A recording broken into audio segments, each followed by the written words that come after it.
প্রিয় দর্শক, আমরা তো অনেক সময় অনেক ধরনের ট্যাঙ্ক পেইন্ট করে থাকি। তবে তার মধ্যে এই ট্যাঙ্কিটা আমার কাছে একটু ভিন্ন রকম মনে হচ্ছে। মানে এই যে লিক, এখানে লিক হয় নাই কিন্তু, বাট জং ধরে ট্যাঙ্কিটা একেবারে নষ্ট হয়ে গেছে। এমন অবস্থা খুব কম ট্যাঙ্কি পাওয়া যায়।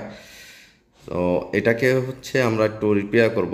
রিপেয়ার বলতে আবার নতুন করার চেষ্টা করব, নতুন স্টিকার দিয়ে নতুন করে পেইন্ট করে দেখি এটাকে নতুন করা যায় কিনা। আর এই মুহূর্তে নতুন যারা দেখতেছেন এই ভিডিওটা, অবশ্যই পেজটাকে ফলো করে দিবেন, এবং যারা ইউটিউব চ্যানেল থেকে দেখতেছেন চ্যানেলটাকে সাবস্ক্রাইব করে দিবেন, এবং এই ধরনের ট্যাঙ্ক বা ফুল বাইক পেইন্ট করার ভিডিওগুলো আপনারা কন্টিনিউ দেখতে পারবেন। সো আর কথা বাড়াবো না, আমরা এটাকে হচ্ছিল পেইন্টের কাজ স্টার্ট করে দিব, এবং ফুল ভিডিওতে কিভাবে আমরা পেইন্ট করি সেটা দেখানোর চেষ্টা করব। সো সবাই ভিডিওটা কন্টিনিউ দেখতে থাকেন।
দর্শক, কেন পুরাতন রংটাকে তুলে নতুন করে রং করা উচিত তার একটা ব্যাখ্যা আপনাদেরকে আজকে একটু দেই।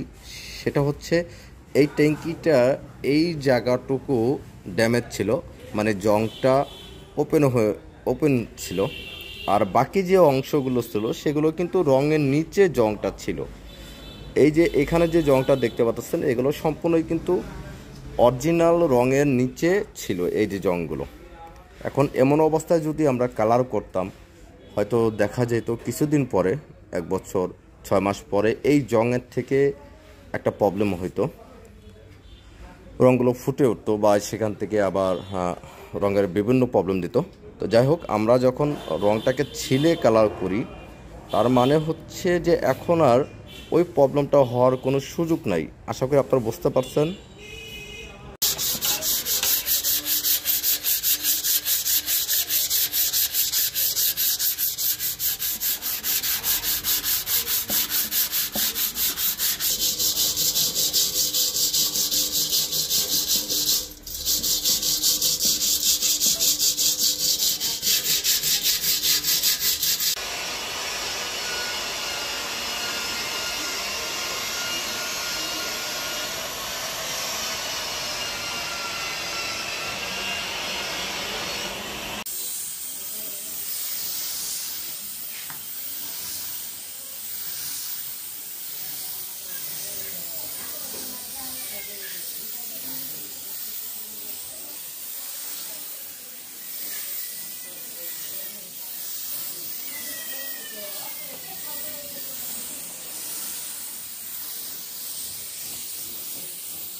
আলহামদুলিল্লাহ, আমরা কিন্তু অলরেডি এটা পেন্ট কমপ্লিট করে ফেলছি। এখনও ডিটেলিং পলিশ, যেটা ফিনিশিং যে পলিশ, সেটা আমরা করি নাই। বাট সময় সাপেক্ষ হলো আমরা এভাবেই ভিডিওটি আপলোড দিচ্ছি। অবশ্যই পরবর্তী আপডেট আপনাদেরকে দেওয়া হবে এটা ডিটেলিং পলিশ করার পরে। তারপর আমরা পলিশ সম্বন্ধে একটু বলি। আমরা যে পলিশটা করি সেই পলিশটা করলে কিন্তু আপনার কোম্পানির যে ফিনিশিংটা থাকে, স্মুথলি একটা ফিনিশিং থাকে, সেই ফিনিশিংটা চলে আসে। এটা আমরা পরবর্তীতে আপডেট দেবো, অবশ্যই সেটা আপনারা দেখতে পারবেন।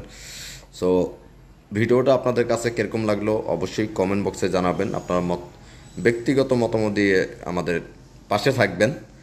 আর কাজটা যদি ভালো হয়, ভিডিওটা যদি ভালো লাগে, অবশ্যই ভিডিওটি শেয়ার করে দিবেন। সো সবাই ভালো থাকবেন, সুস্থ থাকবেন।